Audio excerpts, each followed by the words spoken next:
네, 어느덧 2023년 6월이 지나고 하반기 7월의 첫 주가 시작되었습니다. 하나님께서 도와주지 않으셨다고 하면 어찌 우리가 2023년 상반기를 이렇게 은혜롭게 지내고 살 수 있었겠습니까? 우리의 형편과 처지를 아시는 하나님께서 때를 따라 돕는 은혜로 우리를 여기까지 인도해 주신 줄로 믿습니다. 상반기를 여기까지 인도해 주신 우리 하나님 앞에 다시 한번 우리 감사의 박수로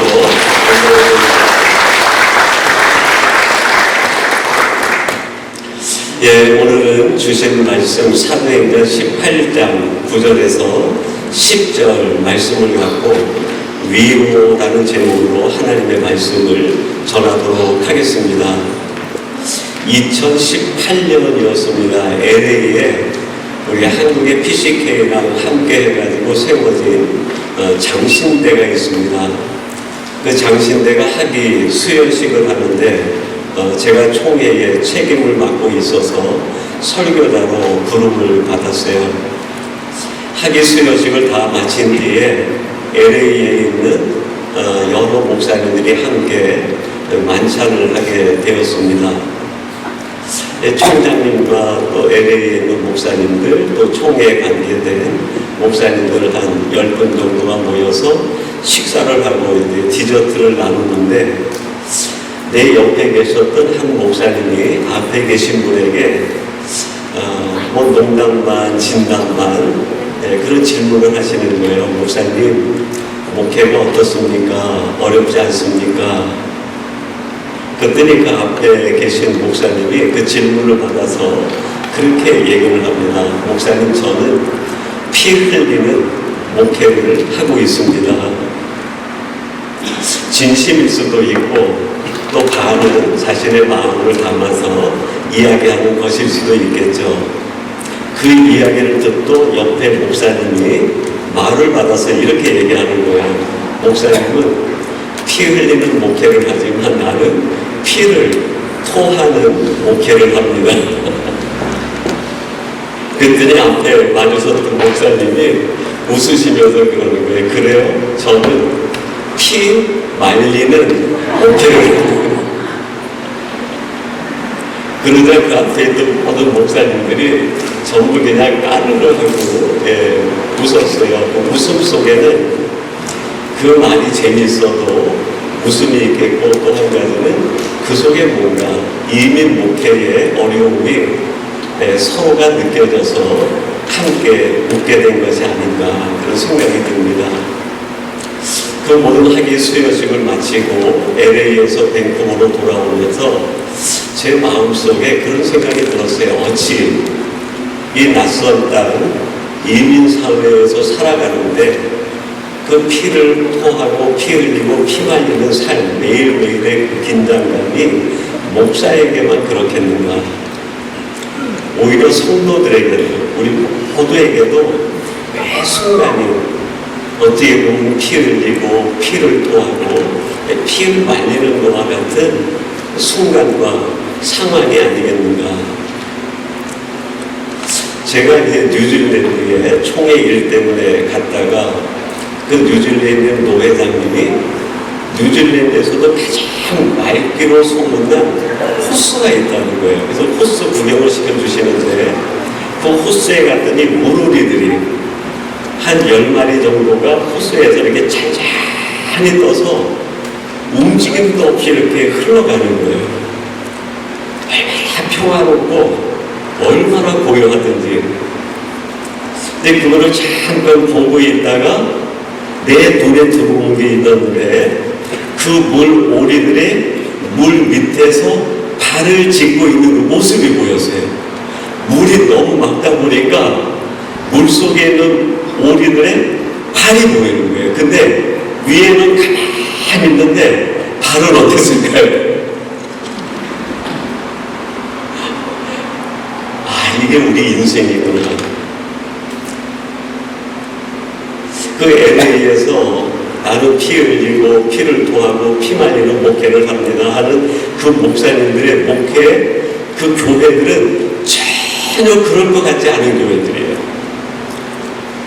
뭐 성도의 숫자가 교회를 가늠하는 건 아니지만 교인 수로나 또 재정으로나 하고 있는 일들이나 사역이나 이 모든 시스템이 갖춰진 걸 보면 그냥 가만히 놔둬도 흘러가는 교회 같아요.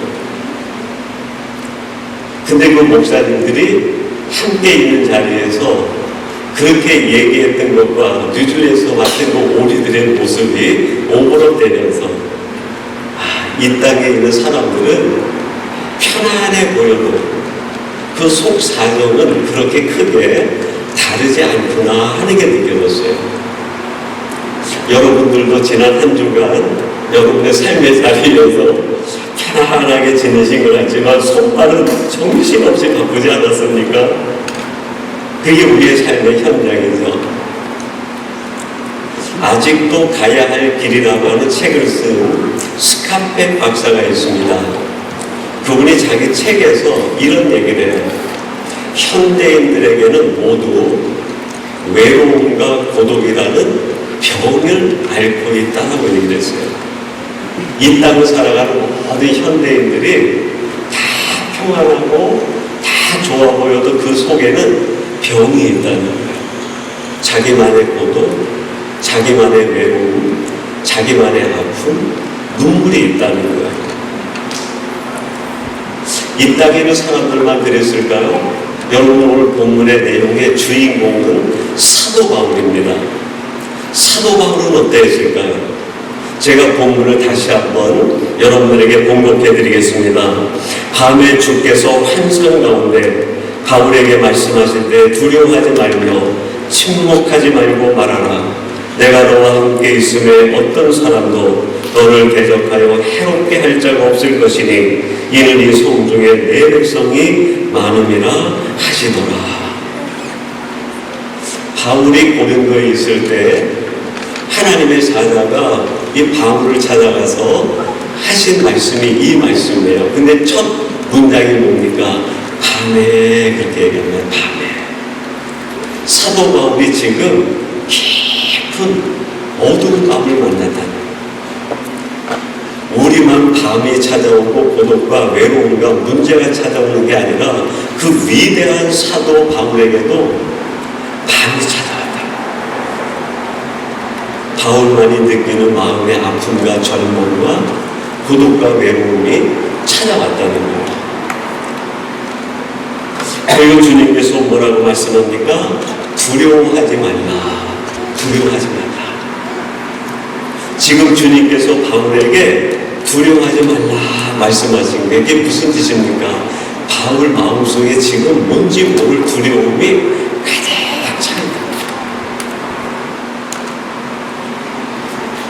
어쩌면 우리들이 때때로 저녁 잠자리에 들면서 기쁨으로 잠자리에 들기보다는 걱정과 근심과 두려움을 한가득 안고 잠자리에 들 때가 더 많지 않을까 그런 생각이 들어요. 얼마나 사도 바울이 두려움에 사로잡혔으면 하나님께서 사자를 보내가지고 주님께서 나타나셔가지고 두려워하지 말라 말씀하셨을까요? 그리고 또 계속 10절에 보니까 내가 너와 함께 있음에 내가 너와 함께 있다 말씀해 주신 거예요. 이 말을 반대로 얘기하면 지금 사도 바울은 지독한 고독과 외로움에 빠져있다. 그 고린도라는 지역에서 복음을 전하는데 그가 만난 고독과 외로움이 얼마나 큰지 그 스스로가 통제가 되지 않는 거예요. 그걸 아시는 주님께서 직접 바울을 찾아가서 하시는 말씀이 뭡니까? 바울아, 외롭지, 고독하지. 그러나 내가 있잖아. 내가 너와 함께 하잖아. 얼마나 바울이 고독하고 외로웠으면 하나님께서 그냥 직접 다가와서 내가 너와 함께 있잖아 위로하시고 격려해 주셨을 거예요. 그리고 마지막에 보니까 뭐라고 말합니까? 너를 대적하여 해롭게 할 자가 없다 그렇게 말씀하세요. 사도 바울이 고린도에 오게 된 까닭은 그가 2차 선교 여행을 하는 중에 드로아에서 소아시아 전도를 하려고 하는데 하나님이 자꾸 막으시는 거예요, 전도에. 그러다가 드로아에서 마게도냐 사람이 와서 우리를 도우라라고 하는 환상을 봅니다. 그 성령에 이끌려가지고 마게도냐 그 유럽 쪽으로 넘어가게 된 거예요. 그래서 빌립보 첫성에서 복음을 전하고 데살로니가에 갔다가 복음을 전하는데 데살로니가에 아주 극악한 유대주의자들이 사도 바울이 율법을 무시하고 복음을 전한다는 것 때문에 결사대가 조직이 돼요. 데살로니가의 극단적 유대주의자들이 뭐라고 얘기합니까? 내가 저 바울을 죽이기 전에는 잠도 안 자고 먹지도 않겠다. 얼마나 마음에 도끼를 품었으면 그 사도 바울을 내가 죽이기 전에는 잠도 안 자고 밥도 안 먹겠다. 그래서 급히 베레아로 피신했다가 고린도로 오게 된 거예요. 고린도로 오기는 왔지만 사도 바울이 고린도로 왔다고 하면 바울을 죽이려고 하는 극단주의자들이 못 올 일이 뭐가 있겠어요? 언제 이 사람들이 들이닥칠지 모르는 그 위협과 생명의 위기 속에 있는 거예요. 얼마나 두렵겠습니까? 너를 대접하여 해롭게 할 자가 없다. 너의 원수가 너의 머리통 하나 건드리지 못하게 하시겠다.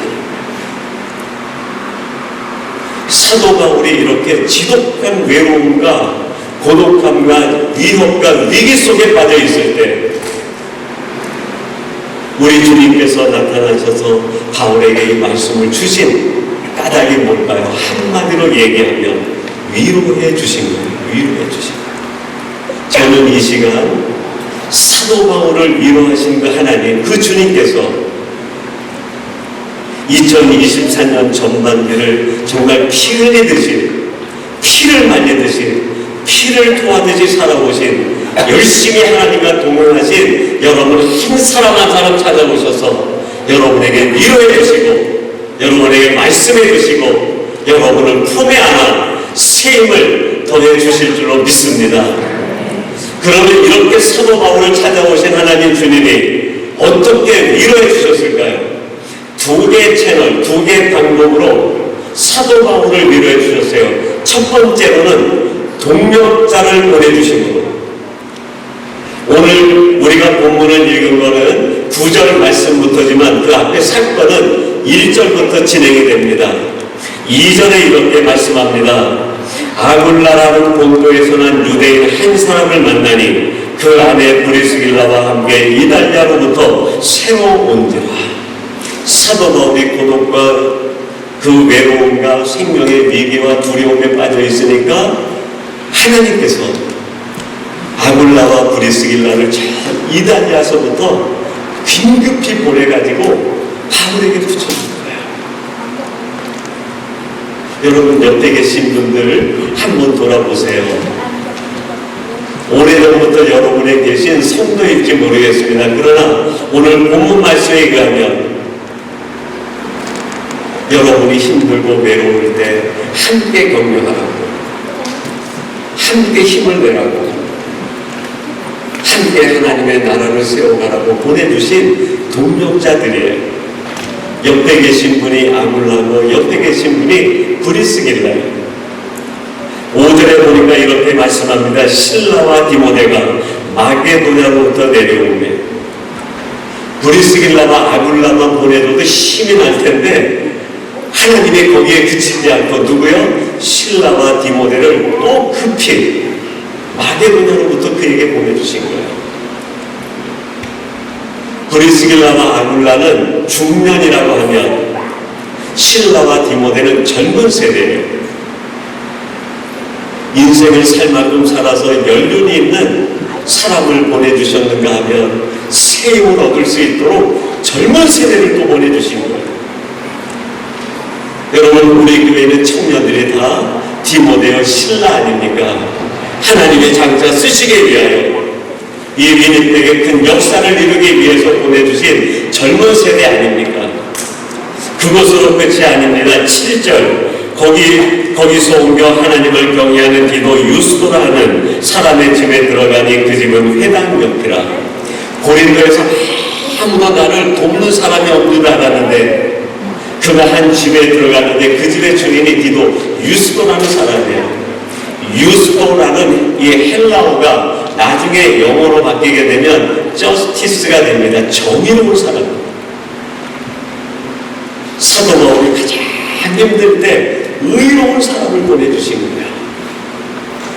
그와 함께 마음을 맞춰 진리를 향해 나가라고, 의를 향해 나가라고. 여러분 8절 이렇게 말합니다. 또 해당장 그리스도가 온 집안과 더불어 주를 믿으며, 이번에는 유대 회당의 회당장이, 회당의 가장 높은 사람이 개종을 해버린 거예요. 그리고 사도 바울의 동력자가 된 거예요. 지금 바울의 두려움의 이유가 무엇 때문입니까? 유대인 때문이었어요. 유대인들은 변화되지 않는 것인가? 유대인들에게 복음을 전하는 것은 불가능한 것인가? 바울에게는 큰 도전이고 고민이었을 겁니다.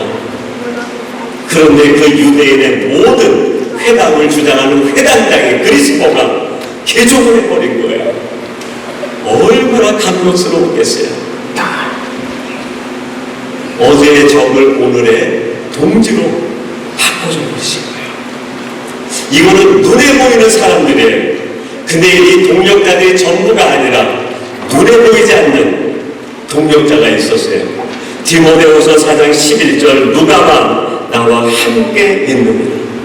사도 바울이 2차 선교 여행을 떠나며 소아시아로 가고 유럽으로 넘어갈 때 그 길이 얼마나 고독하고 외로운 길인지 하나님이 아시고, 그리고 사도 바울에게는 그가 가지고 있는 지병이 있었어요. 하나님 앞에 이것만 고쳐달라고 3번씩이나 기도했던 자기 몸에 약함이 있었어요. 근데 하나님은 그거를 치료해주지 아니하시고 누구를 붙여준 겁니까? 누가라고 하는 의사를 붙여준 거예요. 주치의며 동시에 동력자를 보내주신 거예요. 그 누가는 사도 바울이 임종할 때까지 2차 선교 여행 때부터 끝까지 그림자처럼 동행했던 거예요.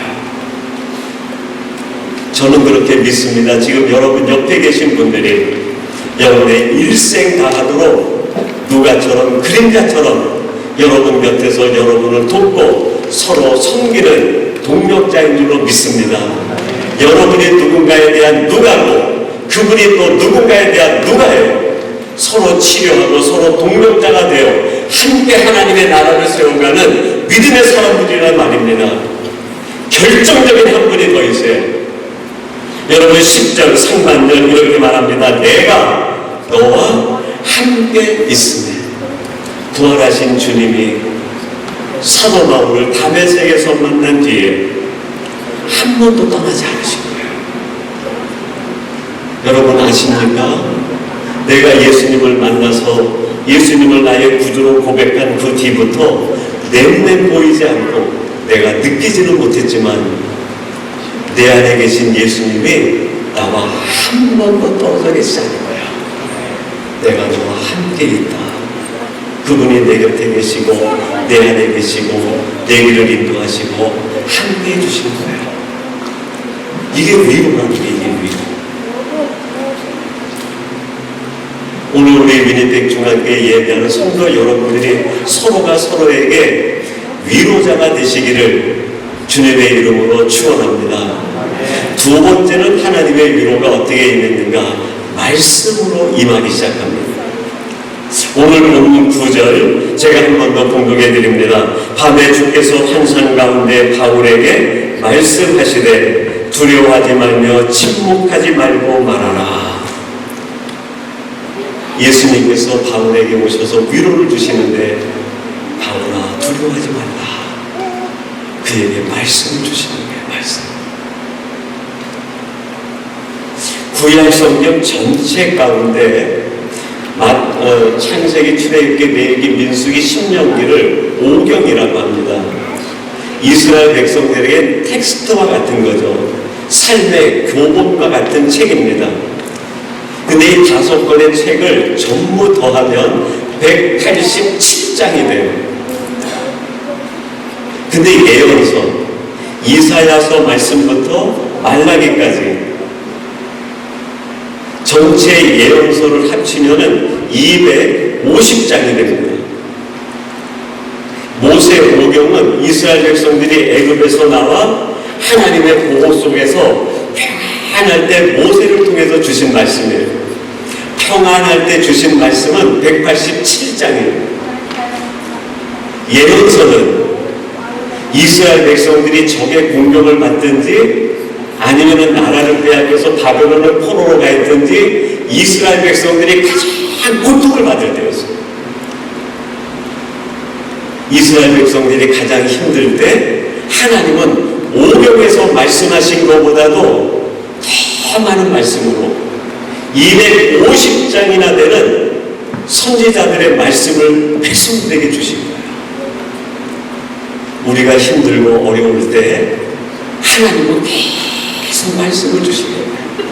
일어나라, 힘내라, 내가 너와 함께한다, 담대하라, 계속 말씀을 주시는 거예요. 예수님의 12제자 가운데 제자들이 대부분 많은 고난을 당했지만 끝까지 남은 고난을 가장 많이 당한 사람이 사도 요한이었어요. 사도 요한이 황제에게 잡혀가지고 어디로 볼모로 유배를 갑니까? 반모섬으로 끌려가요. 반모섬에 끌려가 있는 사도 요한의 마음이 오늘 본문에 나오는 바울과 같은 마음으로 상황이었어요. 언제 황제가 명령을 내려서 자기의 목을 빼앗을지 모릅니다. 아무도 사도 요한 곁에 둘레 사람이 없어요. 혼자 고독과 외로움과 고통과 위협과 위기 가운데 있을 때 하나님께서 하늘문을 여시고 이 요한에게만 들려주시는 말씀이 있었어요. 그게 뭡니까? 요한 계시록이에요. 가장 힘들 때 하나님이 그에게 계시록을 주신 거예요. 장차 이루어질 앞으로 될 일, 하나님의 말씀 신비한 비밀을 요한에게 보내주신 거예요. 그 신비한 하나님의 말씀 괴에 하나님의 뜻, 하나님의 섭리를 깨닫는 순간 여러분 요한이 어땠을까요? 반모섬이 힘들고 어려웠지만 그의 기쁨은 절정에 이르렀어요. 그의 감동과 감격은 말로 표현할 수 없었을 겁니다. 하나님께서는 우리들을 말씀으로 위로해 주신 거예요. 제가 대구 영락교회에 있을 때 그 김석근, 그때는 찬양 사역자인데 지금은 이제 목사님이 되셨어요. 그분을 모시고 찬양 집회를 한 적이 있습니다.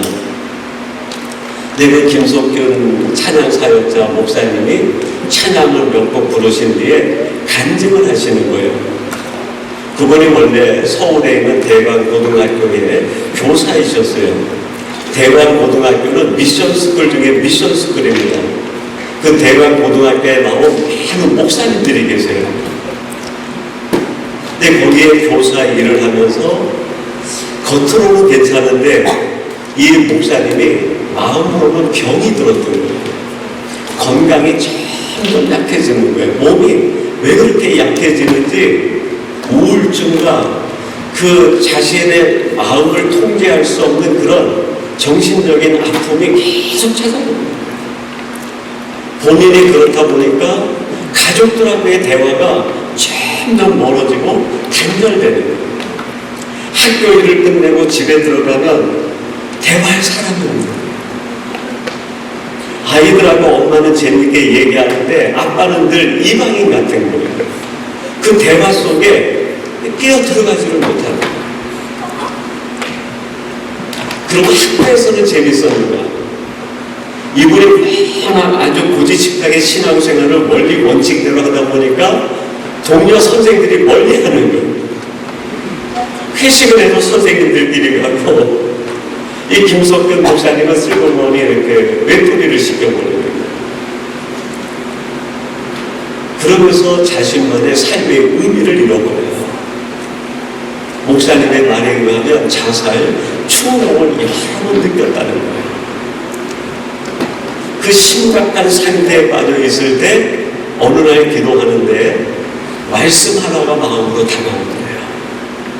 그게 예레미야 1장 5절 말씀입니다. 이런 말씀이에요. 내가 너를 모태에서 짓기 전에 너를 알았고 내가 배에서 나오기 전에 너를 선별하였고 너를 여러 나라의 선지자로 세웠노라 하시기로. 이 말씀이 마음에 다가오는 순간에 자기 존재감이 회복됩니다. 하나님이 내 인생에 이런 비밀을 담아두셨구나. 그래, 이게 내 길이구나. 하나님의 나를 잊은 게 아니고 하나님이 나를 쓰시기 위해서 지금 다듬어 가시는 중이구나. 그걸 깨닫고 깊게 작사 작곡을 해가지고 한 곡을 만들어내요. 그게 주님 손잡고 일어서세요 라고 하는, 요즘은 잘 부르지 않는, 제가 청년 때 전도사 시절에 너무 많이 불렀던 복음송가입니다. 그 가사말이 이렇습니다. 왜 나만 겪는 고난이냐고 불평하지 마세요. 고난의 뒤편에 있는 주님의 축복 미리 보면서 감사하세요. 왜 이런 슬픔 찾아왔는지 원망하지 마세요. 당신이 이런 것보다 주님께 받은 은혜 더욱 많은 애 감사하세요. 너무 견디기 힘든 이 순간에도 주님이 일하고 계시잖아요. 남들은 지쳐 앉아 있을지라도 당신만은 일어서세요. 힘을 내세요. 힘을 내세요. 주님이 손잡고 계시잖아요. 주님이 나와 함께함을 믿는다면 다만 어떤 고난도 이길 수 있잖아요. 여러분, 우리 한번 같이 고백하며 찬양하십시다.